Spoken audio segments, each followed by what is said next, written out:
আসসালামু আলাইকুম। এই ভিডিওতে আমরা দেখব হচ্ছে স্ট্রিং কনকেটেনেশন বা স্ট্রিং কনকেটেনেট বা কনকেটেনেশন। আগের ভিডিওতে দেখেছিলাম হচ্ছে অ্যারিথমেটিক অপারেটর। তো স্ট্রিং কনকেটটা একটু দেখা দরকার, কারণ আমরা অনেক সময় কনকেট করতেছি। তো সেই জিনিসটা একটু আমাদের দেখা দরকার। তো এই ভিডিওতে আমরা সেটার এক্সাম্পলটা দেখব। কনকেট হচ্ছে পাশাপাশি রাখা। কনকেট মানে পাশাপাশি রাখা।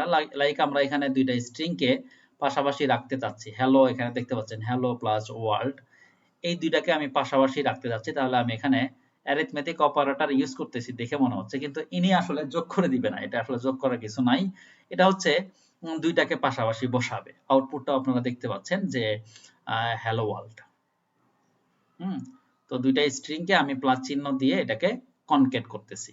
কনকেট করা প্লাস চিহ্নের মাধ্যমে করতেছি। তো আমরা একটু এক্সাম্পলটা দেখি। আমি আগের যে প্যাকেজটা ছিল আমাদের অপারেটরস, সেটার মধ্যে আমি আরেকটা জাভা ক্লাস নিচ্ছি। এই ক্লাসের মধ্যে এটার নাম দিচ্ছি হচ্ছে স্ট্রিং কনকেট ডেমো। হ্যাঁ, তো আমি আগের কোড এগুলা হচ্ছে রিমুভ করে দিচ্ছি। দেন একটা মেইন মেথড নিয়ে কিছু ভেরিয়েবল নিচ্ছি। আমি সাপোজ স্ট্রিং টাইপের দুইটা ভেরিয়েবল নিচ্ছি। স্ট্রিং টাইপের দুইটা ভেরিয়েবল নিচ্ছি।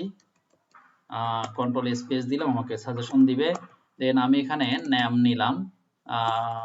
হ্যাঁ, ফার্স্ট নেম নিতে পারি। ফার্স্ট নেম যেহেতু ডাবল স্ট্রিং, যার কারণে আমাকে ডাবল কোটেশনটা দিতে হবে। এখানে আমি আমার নামটাই লিখতেছি। দেন আরেকটা কপি করব। আমি এখানে first name string first name equal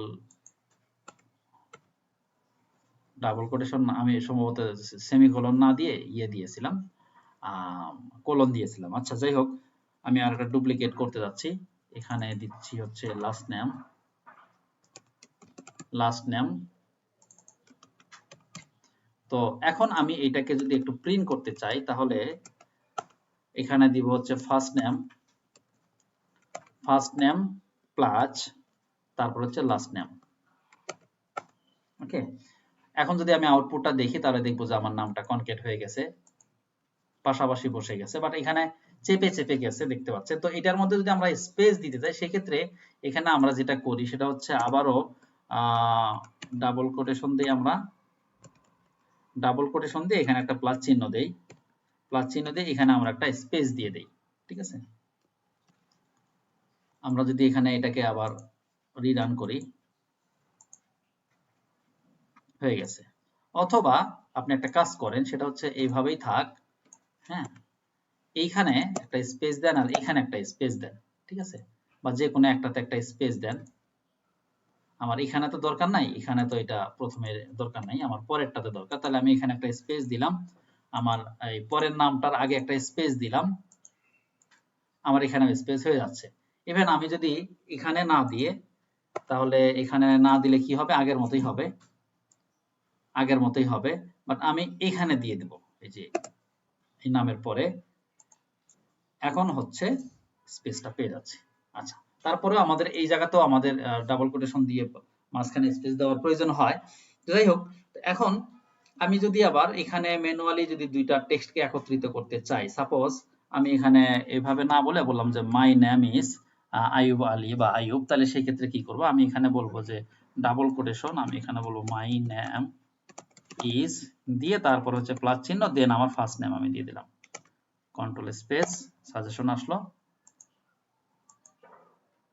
ঠিক আছে, তো এইভাবে আমি এটা দিলাম। এইভাবে আমরা স্ট্রিং দিয়ে তারপর প্লাস চিহ্ন দেই। আচ্ছা, এবার আমরা আরেকটা জিনিস একটু দেখি। সেটা হচ্ছে যে আমি এখানে আরেকটা ভেরিয়েবল ডিক্লেয়ার করলাম, x ইকুয়াল সাপোজ আমি 10 দিলাম, তারপরে ইন্টিজার y ইকুয়াল আমি সাপোজ 12 দিলাম। হ্যাঁ, অথবা 5 দেই। আচ্ছা, তো এই দুটাকে অপারেটরের সাহায্যে যদি আমি যোগ করি, তাহলে দিলে কি হবে সেটা আপনারা জানেন। এখানে আমার 15 হবে, তাই না? এটা আমরা কিন্তু জানি 15 হবে। ফাইন। এখন এইবার আমি যদি একটা কাজ করি, সেটা হচ্ছে এটাকে একটু কন্ট্রোল শিফট ডাউন অ্যারো দিয়ে কপি করে নিয়ে এখানে গিয়ে আরেকটা প্লাস চিহ্ন দিয়ে আমি সাপোজ ফার্স্ট নেমটাই দিলাম, হ্যাঁ ফার্স্ট নেম দিলাম, তাহলে আমার আউটপুটটা কি হবে 15 হওয়ার পরে হচ্ছে আমার ফার্স্ট নেমটা আসবে, তাই তো? এটাই হওয়ার কথা। এই যে হয়েছে, আমার একটু স্পেস দেওয়া দরকার, সেটা আমি স্পেসটা প্রয়োজনে দিয়ে নিলাম এখানেই, তো ম্যানুয়ালি দিয়ে নিলাম, ঠিক আছে। এখন এটা ঠিক আছে 15, তারপরে আমার নামটা আসছে। এবার আমি একটু আরেকটা আউটপুট দেখব, সেটা হচ্ছে আরেকটা system dot out dot println এর মধ্যে এটা আমি একটু উল্টা করে দিব। প্রথমে ফার্স্ট নেম, দেন প্রথমে ফার্স্ট নেম, দেন হচ্ছে প্লাস এক্স প্লাস ওয়াই।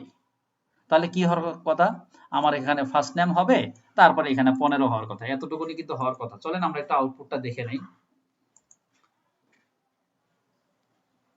আউটপুটটা কিন্তু 105 দেখাচ্ছে, অর্থাৎ 115 দেখাচ্ছে। 115 তো আর আপনার যোগ হয় নাই। 115 বলতে তখন যেটা হয়েছে, সেও কনকেট হয়েছে, অর্থাৎ আমার প্রথমে যদি স্ট্রিং আমি দেই, এটা এক্সপ্রেশন গুলো বাম থেকে ডান দিকে হয়, ইভ্যালুয়েট হয়। তো সেই ক্ষেত্রে আমি যখন ফার্স্ট নেমটা আগে দিয়েছি, পরের যেগুলাকে আছে সেগুলাকে সে আর এখানে কনকেট করে দিয়েছে।